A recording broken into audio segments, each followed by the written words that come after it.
The broadcast is now starting. All attendees are in listen-only mode. Well, hello and welcome, everybody. My name is Scott Vincent. I want to welcome you to our webinar today, A Year of Growing Rich, the secret way to attract ideal clients and to get you to the next level fast. I've invited an industry expert here today to discuss some of the principles of what this secret is. And what this secret is really going to probably open your eyes to an incredible opportunity that's been sitting in your filing cabinets, locked away in your filing cabinets, or right in your own backyard.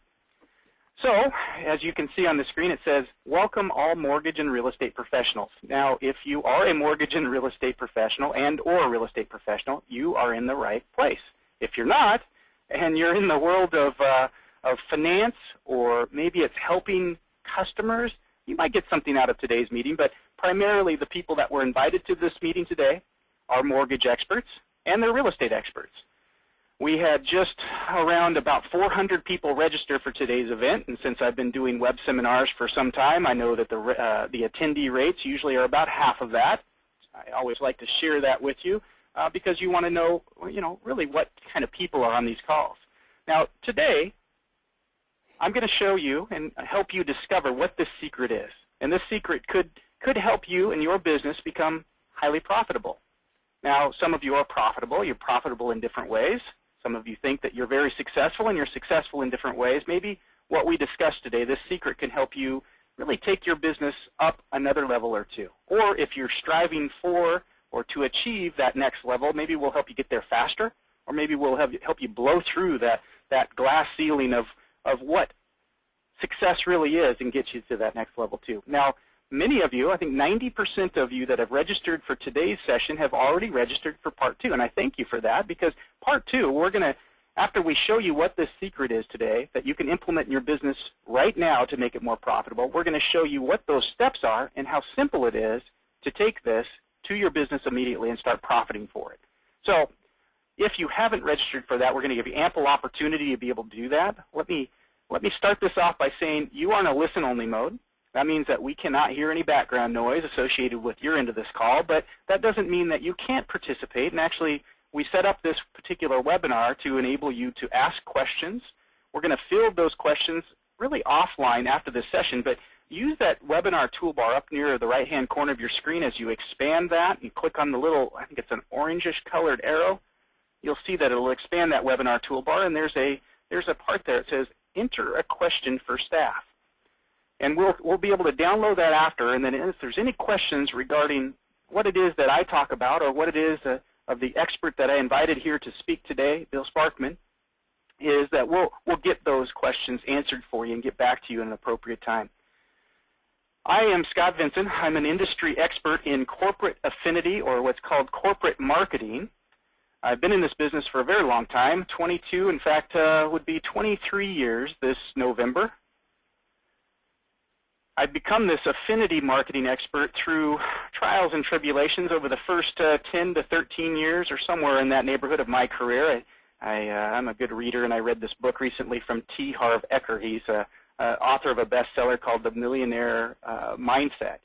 And he said that every master was once a disaster. And I'd have to say that the first decade of my business in this field was probably spent building my business much like you have, one client at a time. Today, we're going to show you some opportunities, this secret that's going to help you take your business beyond probably what you've ever envisioned. I'm the founder of a company called BenefitIQ based in Bellevue, Washington. I'm also the founder of the HomeBenefitIQ program, which has become the nation's most widely accepted voluntary benefit plans in America. Now, that's a mouthful, and for mortgage and real estate professionals, you're probably wondering, well, what's this guy going to be doing, talking maybe about benefits today? But part of the secret that we're going to start to allude to is the fact that what you guys do for a living, helping people into homes, helping people into loans, talking to them about your expertise, that knowledge you possess, if you were to put those things, your skill sets, down on a piece of paper, it becomes a benefit. And that benefit needs an audience. I've been helping create affinity marketing superheroes since 2004 when I launched that company. I took what had made me successful in the mortgage industry and bottled it and now teach others like you. Now, why this meeting came about is I ran into a gentleman who I'd been following for a number of years, and in my professional career. His name is Bill Sparkman. And Bill and I started to talk, and when he found out what it is that I do and what it is that my expertise is in, he said, you know what, Scott? That's much, much like how I built my career. And what it is that you do really are based upon the principles that made me successful in the same field. So I'm going to introduce you to the coach. There's a little bio about Bill, and Bill, I couldn't do you justice in trying to introduce you, so I'm going to turn it over to you just to give a little brief introduction about yourself to the group so they can get to know you. How about that? Well, good. Hey, thanks, Scott, and thanks for inviting me today to be with you. Well, for those of you that are on the call today or joining this webinar that do know me, you know I didn't go to college to be in the mortgage or the real estate business. I know we all have a pathway. Mine was through an invitation. I was working as a coach at a Division I school at college, and by the athletic director was invited to find a new career one day.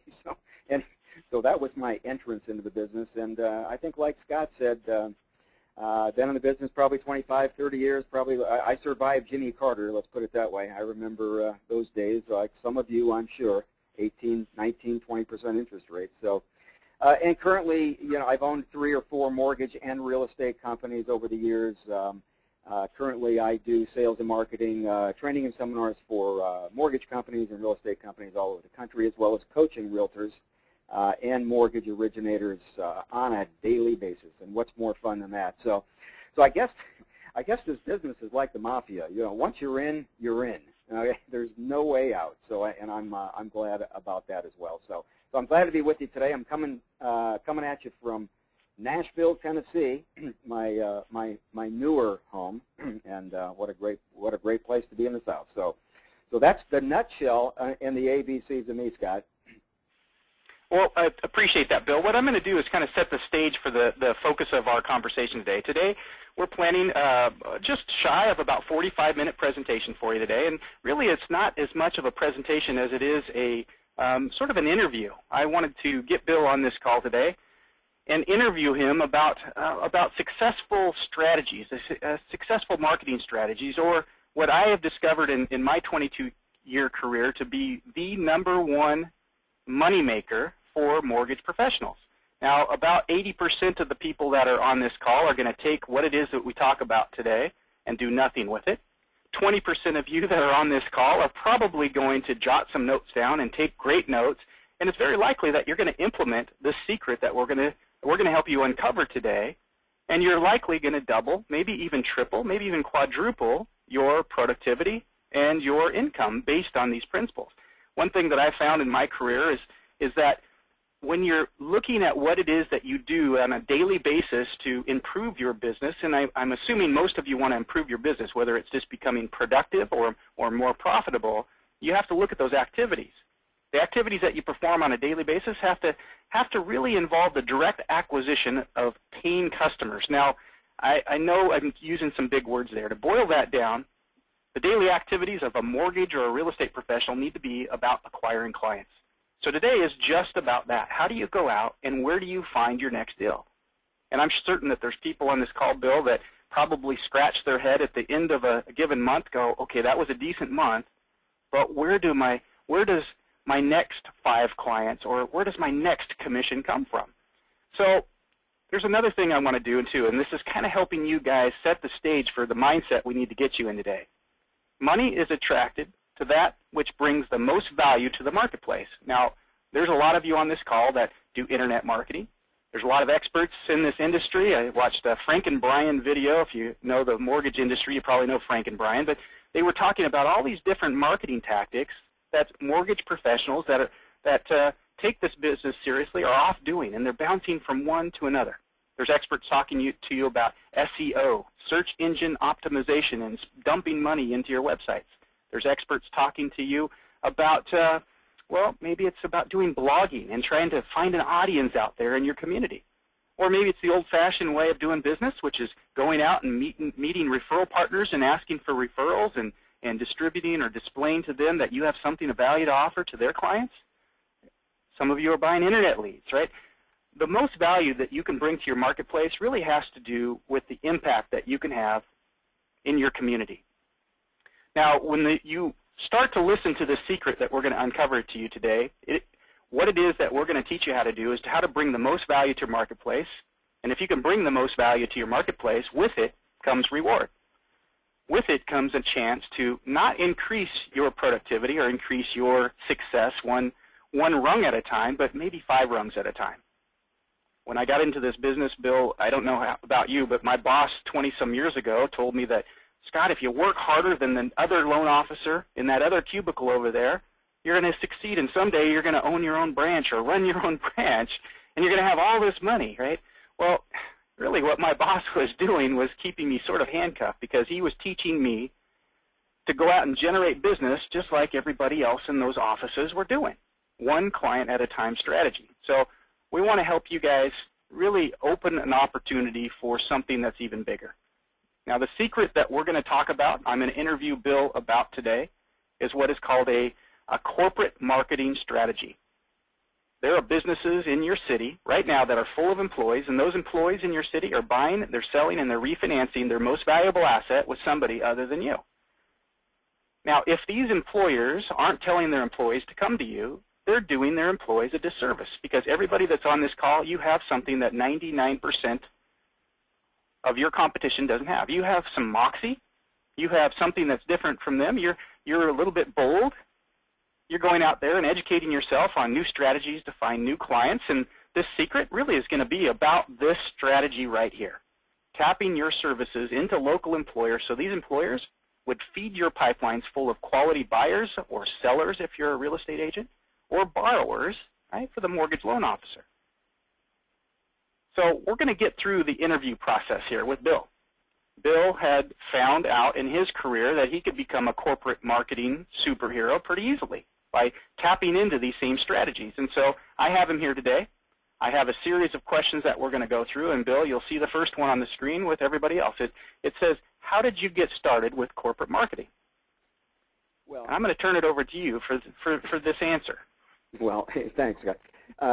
First of all, I was, my process was no different, and I wasn't any smarter than anybody else. And I was chasing transaction after transaction. That's how basically I was taught. So I wish I could say that that this whole marketing strategy was planned out. Was part of my business plan because I was smarter than anybody else. It was really by accident that I actually got into corporate marketing. I had started what I call the pre-close referral marketing program, sort of a system for generating referrals during the loan process. Instead of going after all of our referral business and creating referrals after the close, I got to figure out ways to generate more referrals before the loan closed and before the transaction closed. Like when people still like this. Just kidding.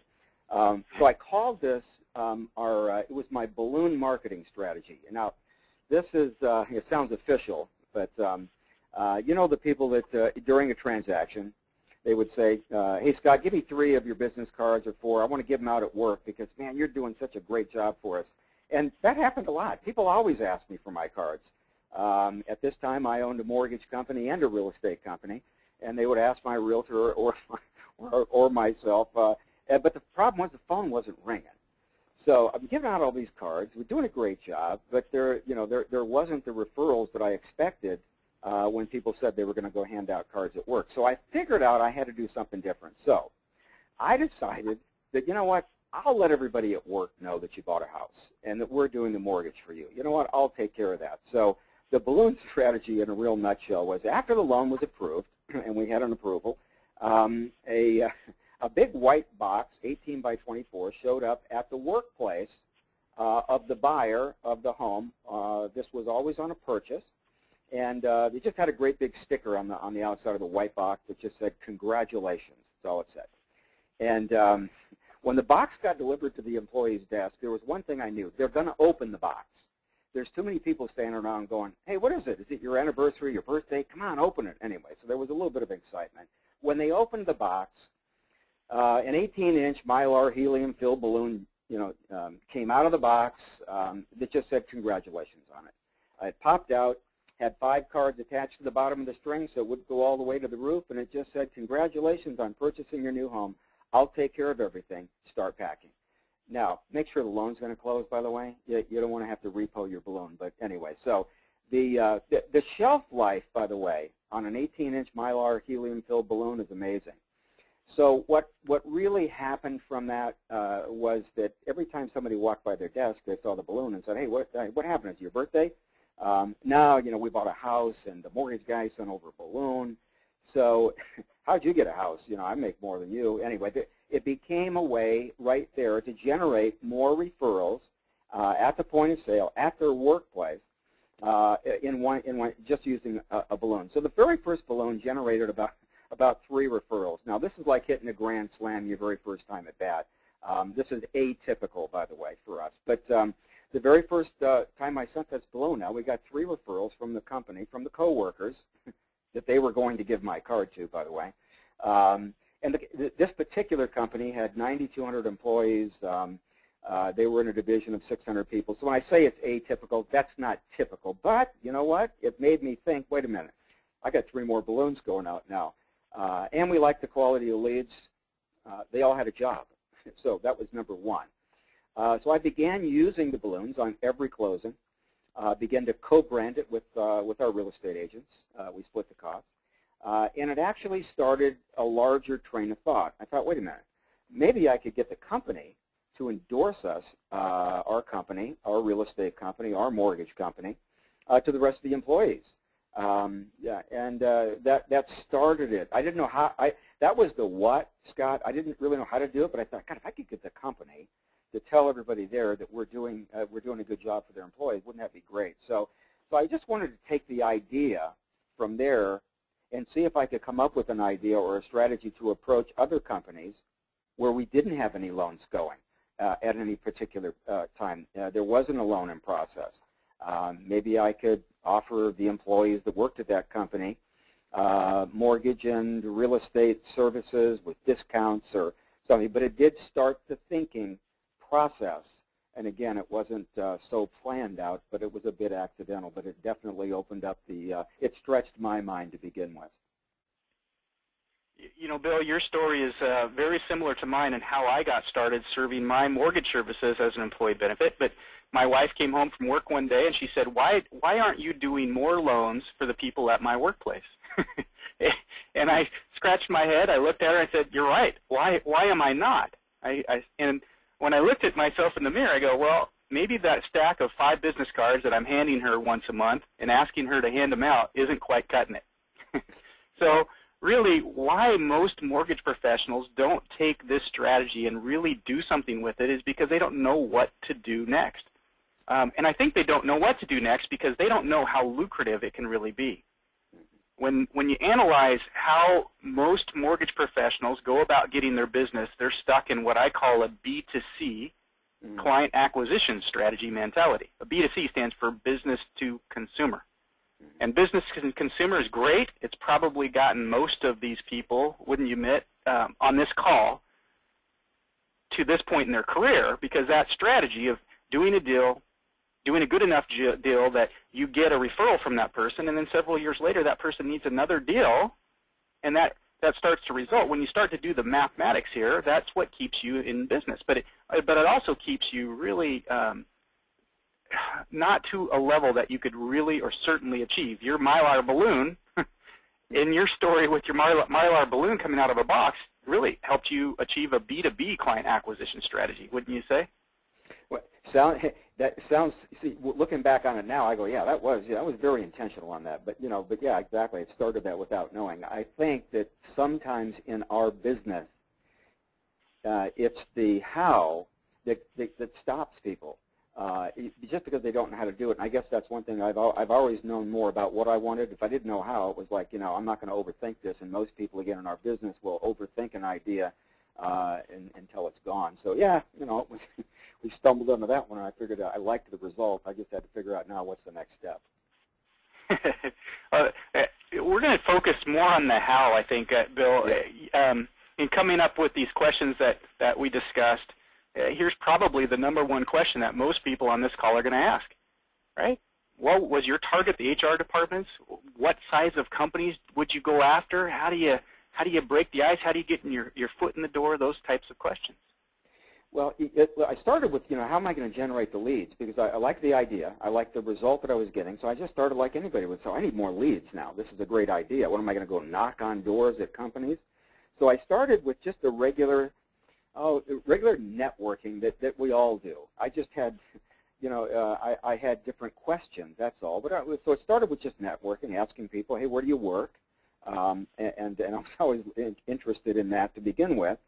And I did that for a while, and then one day I looked at our company database, and we had, I don't know, at that time maybe 7,000 or 8,000 people in our company database, and it was one of those blinding moments of brilliance that came in, and I went, wait a minute, what am I going out knocking on doors or doing the networking? I've got all the leads really that I could even handle in our own database.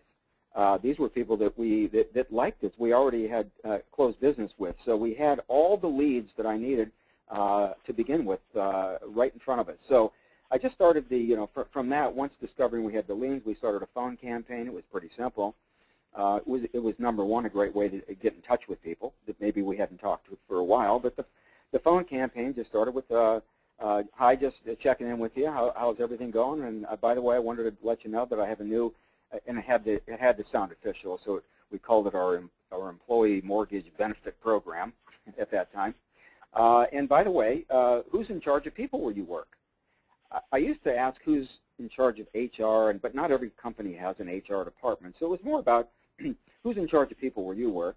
And by the way, can I use your name and contact them about our new mortgage employee benefit program?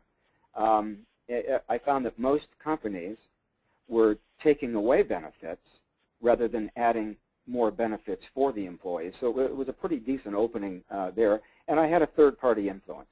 And I think all of us know that there's a substantial amount of our business today that does come from closed clients and third-party influence. And I had it right there in front of me, and it absolutely began to open the doors. I had, number one, a contact person. I had a closed client that I could start with. So it really became it became more possible using that approach. And Scott, I tried the HR departments. I mean, I tried that. I did everything, and I'm sure you've got ways to do it better than I did. But I used letters. I did phone calls. I did everything I can to try to reach, banging the door down. I just didn't have a lot of luck myself in getting a hold of the right person, as well as discovering that so many companies, really outsource the HR and the rest of it. So at one time I did have an article from Business Week. I tried to use that article. It was called Homeowners May Make Better Employees. And it was an article from a business magazine, and it cited some reasons.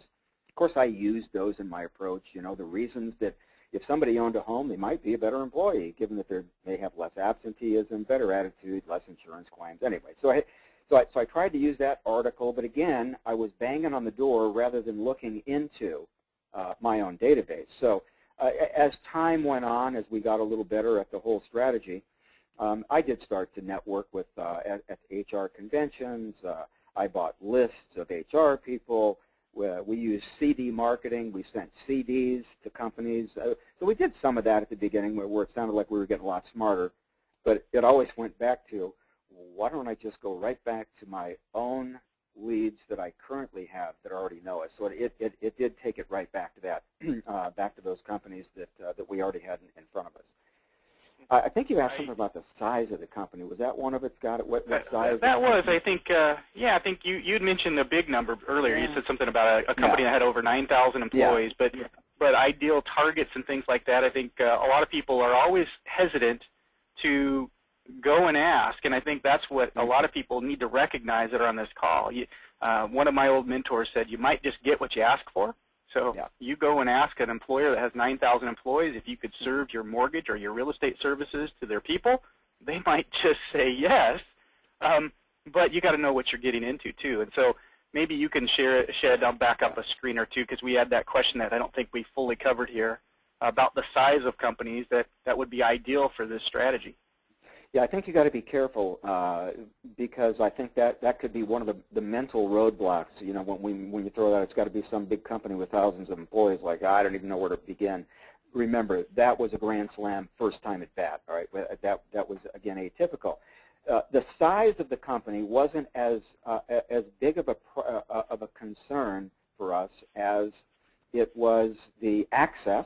Number one, if I had access to a company through a closed client or a referral source or somebody I met, the access was number one. Now, if it was closed clients, if it was a current loan in progress, that was all good. So the Motorola of the world, the big ones, again, I kind of put that down as luck. I had a number of an auto mechanic that had 7 employees. That was a great source for us. I think we averaged almost 6 to 7 transactions a year just from that company alone. So I think it goes back to the value that you can deliver, the services that you can deliver, and once again, the access that you have to that particular company. So I'm sure that in your experience doing this on a daily basis, you probably have a real number target, but I know that sometimes the smaller companies have just as big a need and are looking for benefits that they can offer their employees. My background was in coaching and teaching. Wouldn't you know it? I talked teacher language, and I thought, wait a minute, aren't schools just like an employee? We put together programs and went right to schools. We went to school districts, and so I think you kind of look at where you personally have influence to begin with, your own database, and the size of the company. As you said, be careful what you ask for, you might get it. I think it begins with that. I think those that ask more in life get more. So I think you got to be careful about that. But I think you may have leads that are sitting right on your desk that you look at every day, where you may already have influence. So you may have another take on that, Scott. But I'm not quite as interested in the size as I am in the other things that I can really put my hand on, and that's loans in progress, closed clients, and access. I think those were the biggest ones for me. I like less resistance to start with. I guess that's part of it, you know. Well, you're actually, you know, there's some questions actually coming in on the toolbar here that I'm watching. As you type those questions, I see one. It says, "What benefit do you offer?" I think you touched on some of that. You know, I'm a believer that everybody that's on this call right now, if you've been in this business long enough to learn how to take a loan application if you're a lender, or learn how to do a listing presentation if you're a realtor or a real estate agent, then you have the makings of what it takes to be a benefit provider of a mortgage or real estate service, because it's the education, the knowledge that you possess, that becomes the benefit.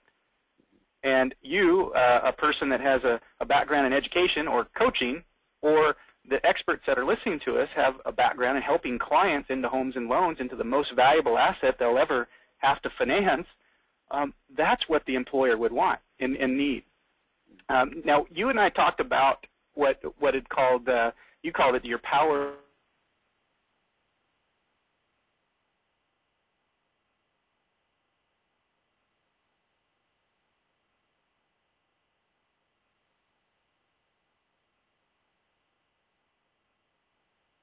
team marketing. Mortgage discounts in real estate services, the employees. But then, you know, that another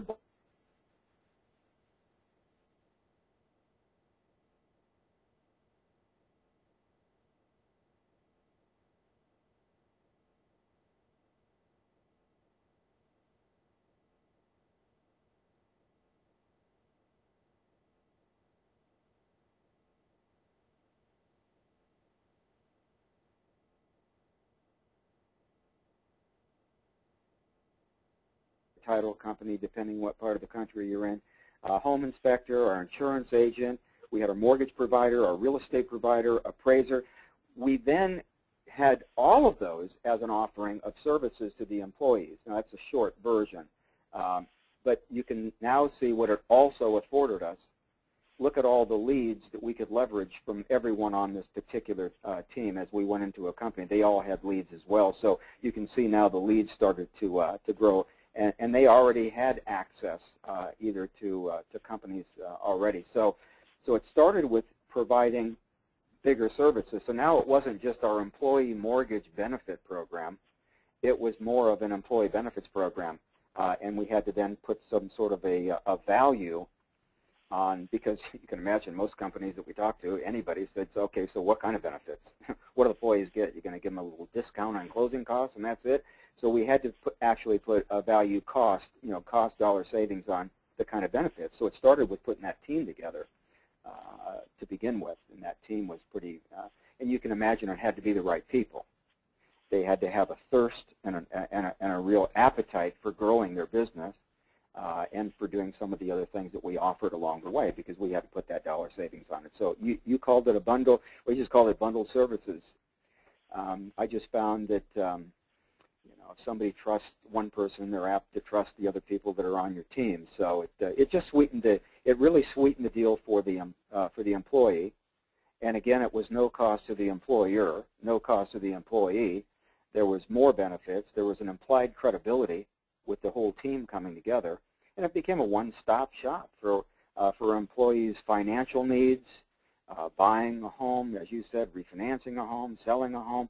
All of that became a one-stop shop, and I think that really enhanced our story when we did meet somebody or we could talk about, because it was always this first question, what kind of benefits, what are you bringing to the table? And I think it started with that. So ours was, each person on that bundled services group, our power team, threw some money into the kitty.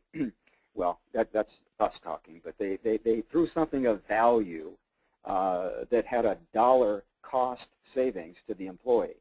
So where the real estate agent may have put in $300 or $400 of a rebate to the buyer or seller of real estate. The mortgage person may have thrown in some cost savings. The insurance agent threw in something. We had certificates for consultation from the financial planner. The attorney had a 1-hour consultation, but all those translated into a dollar savings.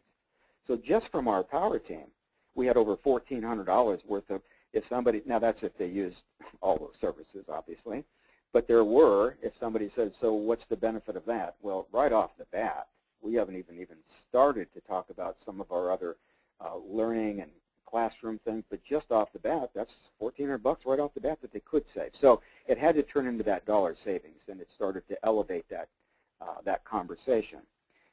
And I think it also lended itself to where the employer could see some benefit in enhancing their recruiting efforts, increasing their retention for their employees. I mean, it's not the end of the world, but I mean, hey, it definitely could support employee productivity. We found that the more stable financially an employee is, that they're just a happier employee. So anyway, that was the short version of that power team, but it really turned into be, that was the turning point for me. Once the power team came together, it really opened up the whole concept. Now, there's questions coming in about regulatory compliance. And actually, one of the classes that I teach, and actually if you attend part 2 of this session, I'll go into more detail about how to establish a bundle of benefits that would not violate any sort of compliance issues that you would have with regulatory issues. Now, a lot of loan officers are saying, well, I can't discount my mortgage services anymore because of the way the 1003s work and the way the good faith estimates work, and that's fine. The benefit that you provide is your expertise, and a lot of employers, if you present it right, that's what they need, a way to help their employees, guide their employees, save their employees time. And if they can save their employees time when it comes to buying or selling or refinancing a home, their employees are back to doing what they're supposed to be doing, working. They don't have to interview or 4 different realtors and view 15 different good faith estimates from 9 different lenders. They can get it all done with you, and that saves the employee time. So that's one of the techniques. We'll save that piece for really part 2 of this. I believe that there's a lot of people on this call that want to know, and there's questions coming in too about measurable results, not from the employer's standpoint, but what would it mean in your pipelines? What would it mean in the mathematics behind this? What sort of revenue could get generated? How many leads could it generate? Those are some of these questions that are coming in, and I have this, and I'm going to kind of take the bull by the horns here, Bill. But an average company, right, if it had 250 employees, and you probably have enough of these types of people in your database that work at companies around you with 250 employees. There's a book I read recently. It's called The Power of Who. And the power of who means that you probably possess every connection that you need to build an incredible business already. Those past clients, they work at these workplaces. So it wouldn't be much of a leap for me to be able to train you to go out and get these, but based on the national homeownership rate of 66%, if you landed these employers, that would represent a marketing group that you would have, a controlled marketing group, because you would have the relationship with the employer with 2,000 people, 1,320 homeowners. Fannie Mae, Freddie Mac statistics back this piece up. I'm a stats guy. I believe in this stuff. It's there for a reason. But the average homeowner needs a mortgage product once every 5 to 6 years. So it's just a matter of mathematics to see what the potential is. If you captured every single one of those employees inside of those workplaces that need a loan, and you're the mortgage guy, and realtors that are on this call, National Association of Realtors report says an average homeowner uses you once every 6 to 7 years. So you can do your own math on that. But capture rates, it just depends on how much or how little you want to get involved with that employer. How much or little they would let you come in and work with their employees. So you can start doing this math, and I think it's important to share this for you or with you, because I want to get you to what session 2 is. But increasing capture rates is a pretty important thing. So that's what I want to talk about briefly about this with Bill. I mean, how much or how little work did you have to put in, and these lunch and learns, or what is it that you did for these employers that really got the capture rate up? Well, first of all, the lunch and learn programs were pretty important. Those were 30-minute programs. It was another requirement. I guess that's not a good word, requirement, but everybody in the power team. I didn't want to go and do seminars at all these companies myself every month. Does that make sense? Everybody on the power team had to also agree to do classes, and we did classes, 30-minute classes at the company every month on everybody's expertise, whether it, whether it was on on credit, buying and selling a home. Everybody on the power team did their, so maybe you only had to go speak maybe once every 2 or 3 months. So the lunch and learn classes kept you, what do they call that, top of the tongue, tip of the tongue, top of the mind, whatever it is, kept you in front of the employees. Those classes, by the way, were announced by the company through different things. We did payroll stuffers. We had an e-zine magazine that went to the employees. But so they were ongoing. That was just another, by the way, another service. When you look at what's a benefit of a mortgage originator, forget to an employee, but to anybody, you have a lot of value that you bring to the table. Now, once you gain momentum, or you have a closed loan in a company that you've done, that just that adds to it. But you have a lot of expertise, and I think it's the professionalism. I think Scott knows better than I do the number. I really don't know the number, but there's a high percentage of people today that really gain their financial advice from where they work. So we just made it easy for them to have the classes. Now, were they dollarized so that we could tell a company? Now, where they really turned into dollarized savings was our tracking of the results, number one. But it was also the participation in the classes. So we tracked the results. I think that was a company had to know, is anybody taking any advantage of this? Are the employees really saving any money? So each of the people, each member of the power team tracked their own savings per month, because there would be maybe somebody wanted an hour consultation with an attorney, but they didn't buy a house or take out a mortgage, but there were savings there to the company's employees. So they tracked. We had a company liaison person, one of the people on the power team, that made a simple report that went back to the person in the company that was in charge of tracking these results, and it just showed the employee savings for a month,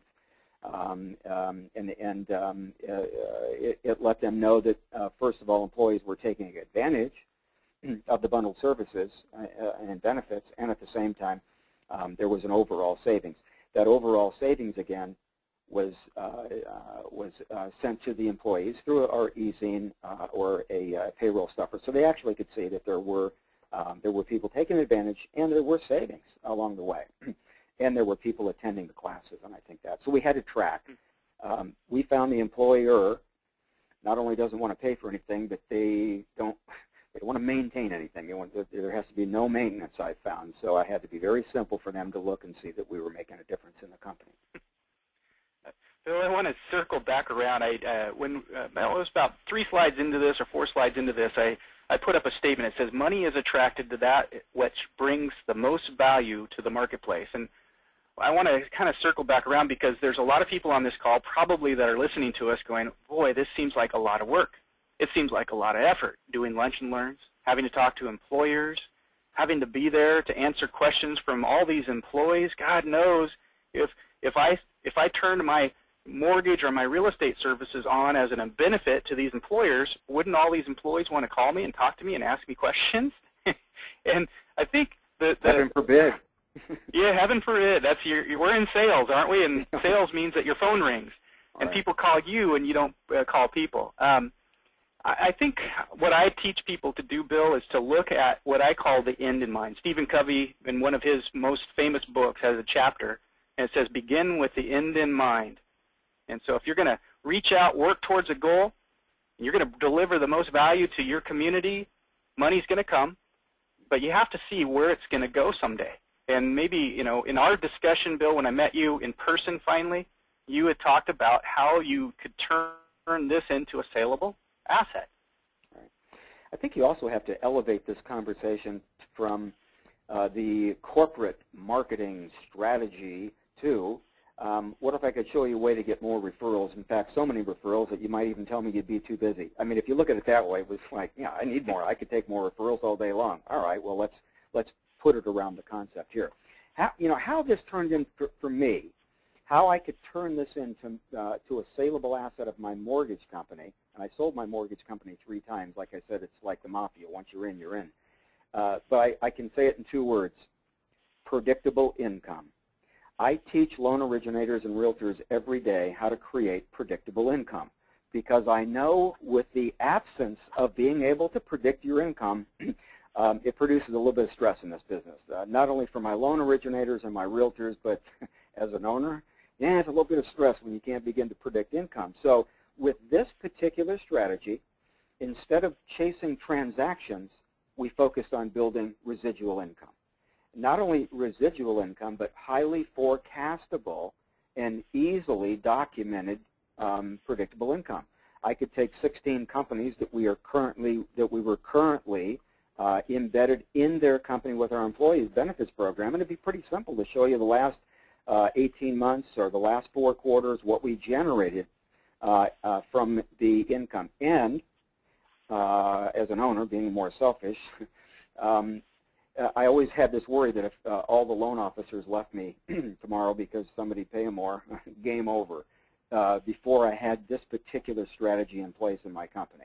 It was something as an owner. I figured if everybody left, I'm out of business because I had the value of my company in looking at each one of the loan officers. So after the corporate marketing program, if every one of my employees or loan officers or realtors left the next day, company's still strong. I have identifiable future value, and I think that was key for me. Less sleepless nights, I guess, as the owner. Let's put it that way. If I could figure out a way, and it was an easier, if someone did leave, it would be easy to recruit a loan officer or a realtor just by assigning them that particular account. But the loan officers didn't leave. They generated, I would say, somewhere between 30 to 34, 35% of their business came directly from those that were servicing one of the corporate marketing accounts. So I think it's having the right systems in place to begin with. This isn't one I don't think you can dabble with.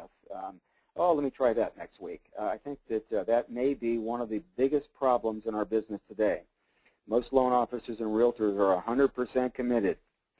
But most of them are 100% committed 50% of the time, and that won't do it with this strategy. I think that it's having that system in place, and the first step is looking at the end result, and I think that's a good place to start. Well, as we get near wrapping up here, I wanted to give you some encouragement to attend my part 2 of this. In part 2, I'm going to show you the exact technique and the tools that you could implement to make this not just a strategy but a reality, and to make this reality something that you could take to the bank. When you look at how you market, and most of you on this call, have to go out and either market for customers or market to recruit loan officers, what's your recruiting edge? What's your client attraction edge? When you think about where consumers find you, here's the statistic that I think is very critical for you to take this next step with me. It says 44% of consumers choose their mortgage or real estate service provider based on the advice of their peers. Why we're here today is because we recognize, Bill and I recognize, that people in your community spend 40 and 50 hours at one place every single week. They go to work, they ask about how to buy a home, how to sell a home, how to refinance a home. They're asking that of their cubicle mates, their shift supervisors. If your service is not a workplace benefit, right now you're missing a huge piece of the pie, and let's break this down on a pie chart for you. But when you go out and you invest in your marketing, there's a lot of people out there that say they have the next quick, rich scheme. We don't have that. I have a long-term business model that can help you take your business to a whole new level, but it takes a little work. But when you look at it on a pie chart, where should you be spending the majority of your time and money? Now, today we're not telling you to stop doing the internet marketing or the SEO stuff or the blogging or the social networking. That still works.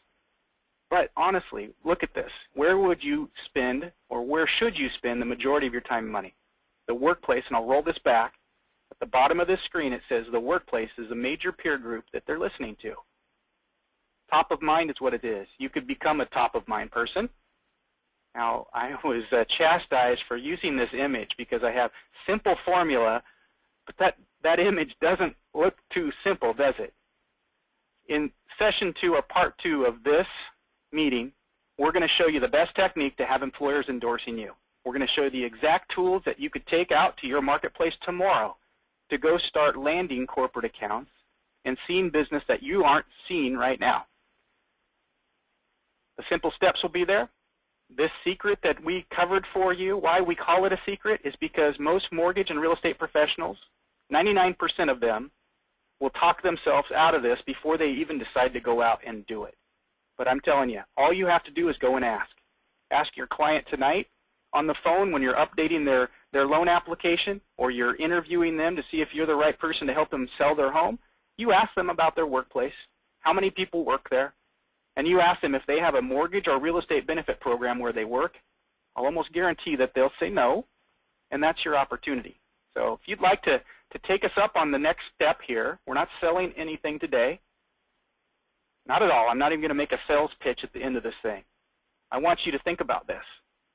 Maybe you close your eyes for a moment. Where will you be? Where will your business be next year if you continue doing the same thing that you're currently doing? Some of you are busy right now, but you know that busyness won't really last, because if rates go up, where are you? If the market takes a hiccup, where are you? Now, in a year from now, if you keep doing the same things you're doing, where will your business really be? Will there be real value in that business?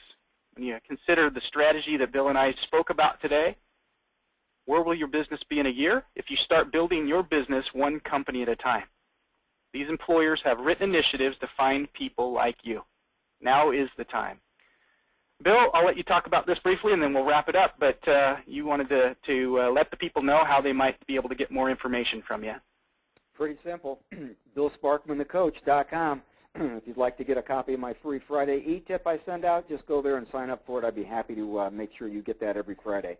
And it's been an honor, Scott. I hope those that were on the participated today got some value out of this, and if they did, they'll take that next step and really get in, learn about the how-to. That's going to be the phase 2 call. Good. Thank you, Bill. If you need to get a hold of me, or you want to get a hold of me, or if you just have questions about this whole process, there's my personal email address, scott@BenefitIQ.com. Toll-free number. My offices are located in Bellevue, Washington, which is a suburb of Seattle. Our local number is listed there at the bottom, but our toll-free number is 888-245-7433. You're welcome to call in. I can't guarantee that I can personally take your call. I do my best at trying to do that for you, and we will discuss this. If you want to attend part 2, it's Tuesday, next Tuesday, same time, 10:30 a.m. Pacific time. That's 1:30 p.m. Eastern time, and you can do the calculation. I have a time zone map on my wall so I can keep track of it. But if you haven't registered yet, just send me an email and tell me you'd like to register for Part 2, scott@BenefitIQ.com, and we'll make sure that we get you registered for Part 2, which is next week. Thanks a lot, Bill. I'll make sure that the recordings get sent out this afternoon, so look for those, and we'll load that email up with some additional tools that will give you some resources to start really seeing if this is the right strategy for you. Thank you very much. Thanks, Scott. Take care. Here's to all of your success. Thanks. You bet.